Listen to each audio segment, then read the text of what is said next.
여러분 안녕하십니까? 2월 15일 수요일 JCM 모닝뉴스입니다. 국민의힘 당대표 후보들이 지난 13일 제주에 이어 어제 부산에서 부울경 지역 합동 연설회를 가졌습니다. 울산 출신의 김기현 후보는 민생 정부로서의 성공과 당내 통합을 이룰 수 있는 사람은 자신이라고 강조했습니다. 김영환 기자가 보도합니다. 국민의힘 당대표 선출을 위한 부울경 지역 합동 연설회가 부산항 국제 전시 컨벤션 센터에서 열렸습니다.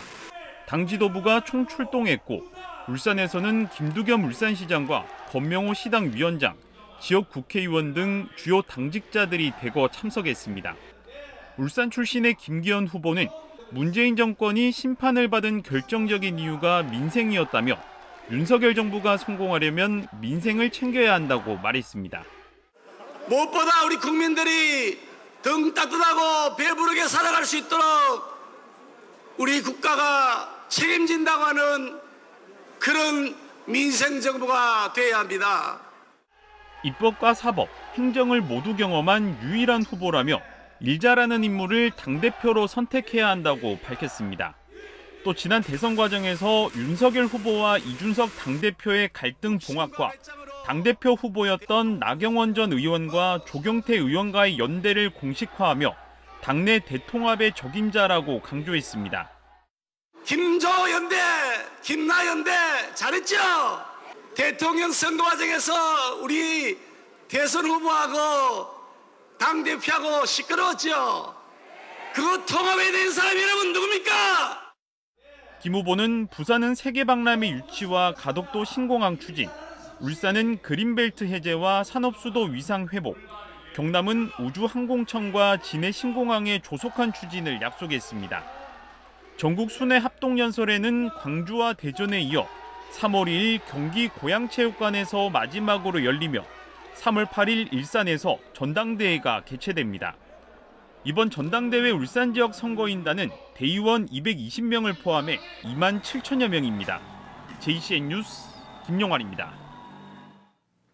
울산시가 올해 전기차 2030대에 대한 구매 보조금을 지원합니다. 보급 규모는 승용차 1,333대와 화물차 690대, 승합 차량 7대입니다. 보조금 최대 금액은 승용차 1,020만 원, 화물차 1,560만 원, 승합차 6,500만 원입니다. 개인과 사업자, 법인은 1대, 법인 택시는 10대까지 구매 보조금을 받을 수 있습니다. 세계 최초로 수소 시범 도시로 선정된 울산시의 수소 사업이 올해 순차적으로 준공됩니다. 국토교통부는 지난 2019년 울산과 안산, 전주, 완주 등 3곳을 세계 최초로 수소 시범 도시로 선정했으며 울산의 율동 공공주택 수소 연료전지 사업과 수소 파이프라인 사업이 각각 오는 6월과 8월에 준공될 예정이라고 밝혔습니다. 정부는 울산 등 기존 수소 시범도시 3곳과 신규 수소도시 6곳에 600억 원을 투입해 수소 인프라 구축 사업을 펼칠 계획입니다. 소비자 피해 예방과 권익 증진에 기여하는 제14기 소비자감시단이 어제 출범했습니다. 14기 소비자감시단은 40명으로 구성됐으며 소비자 피해 예방을 위한 홍보활동과 공정한 시장 환경 조성을 위해 활동할 예정입니다. 소비자감시단은 지난 2006년 처음 출범한 이후 찾아가는 소비자 교육과 물가 안정 캠페인, 전자상거래업체 운영 실태조사 등에 나서고 있습니다. 남구 더불어민주당 박인서 의원이 발의한 울산광역시 남구 e스포츠 진흥에 관한 조례안이 가결되면서 남구가 e스포츠의 신흥 메카로 떠오를 전망입니다.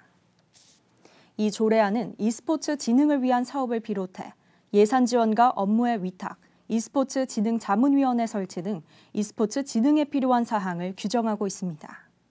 박인서 의원은 앞으로 남구만의 특색 있는 e스포츠 문화와 산업 기반을 조성해 e스포츠 신흥 메카로 발돋움할 수 있도록 노력하겠다고 밝혔습니다. 공공요금 인상으로 울산 지역 장애인 체육관 등 복지시설들이 운영에 어려움을 겪고 있는 것으로 나타났습니다. 울산시의회 이영애 환경복지위원장은 지난해 11월 677만 원이었던 남구 장애인 체육관의 가스요금이 지난해 12월에는 1,716만 원으로 3배가량 급증했다며 공공요금 인상에 큰 부담을 느끼고 있다고 지적했습니다.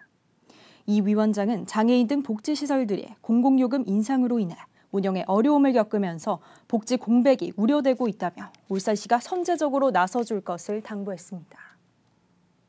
울산시 골프협회 김영근 신임회장 취임식이 지난 13일 롯데호텔에서 열렸습니다. 김영근 회장은 취임사에서 골프 대중화와 골프 꿈나무 육성에 최선을 다하겠다고 다짐했습니다. 통합 제3대 회장인 김영근 회장의 임기는 2024년까지 2년간입니다. 한편 취임식에 참석한 김두겸 시장은 축사를 통해 자신의 공약사항인 그린벨트 해제에 골프장 추가 건립과 공공골프장 조성을 추진하고 지역경제 활성화에도 도움이 되도록 하겠다고 밝혔습니다. 국민의힘 박성민 국회의원이 국회 개회식 때마다 선서를 하는 법안을 발의했습니다. 현행 국회법은 임기 초 개회식을 겸한 개회식에서 단 한 차례만 국회의원 선서를 하고 있지만 박 의원이 발의한 법안은 정기회와 임시회 등 매 개회식마다 선서를 의무화하는 내용이 담겨 있습니다. 박성민 의원은 21대 국회에서 33건의 징계안이 윤리위에 제출됐고 제3자 뇌물공여 등으로 3명의 의원이 구속됐다며 개회식마다 국회의원 선서를 실시해 국회의원의 의무와 사명감을 높여야 한다고 강조했습니다.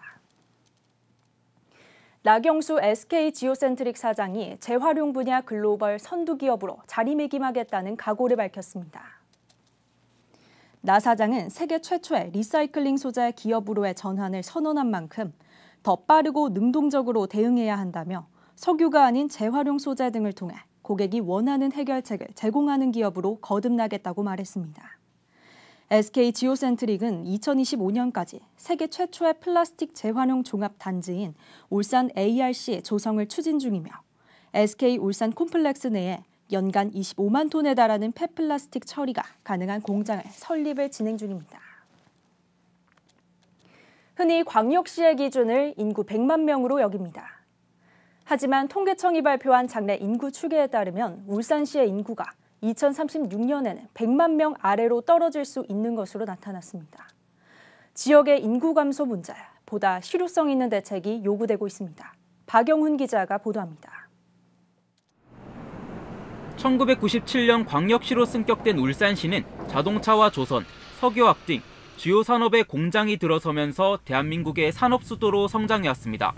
산업 발전에 힘입어 광역시 승격 후 울산시 인구는 계속 증가해 2015년에는 117만 3천여 명을 기록했습니다. 하지만 이듬해인 2016년부터 감소하기 시작해 지난달 기준 울산시 인구는 현재 111만여 명. 이는 6개 광역시 중 가장 낮은 수치이며 지난달 기준 119만여 명을 기록한 수원시보다도 낮은 수치입니다. 통계청이 발표한 장래 인구 추계에 따르면 현재 속도로 울산시 인구가 계속 줄어들 경우 2036년에는 100만 명 아래로 떨어질 수도 있다는 결과가 나왔습니다.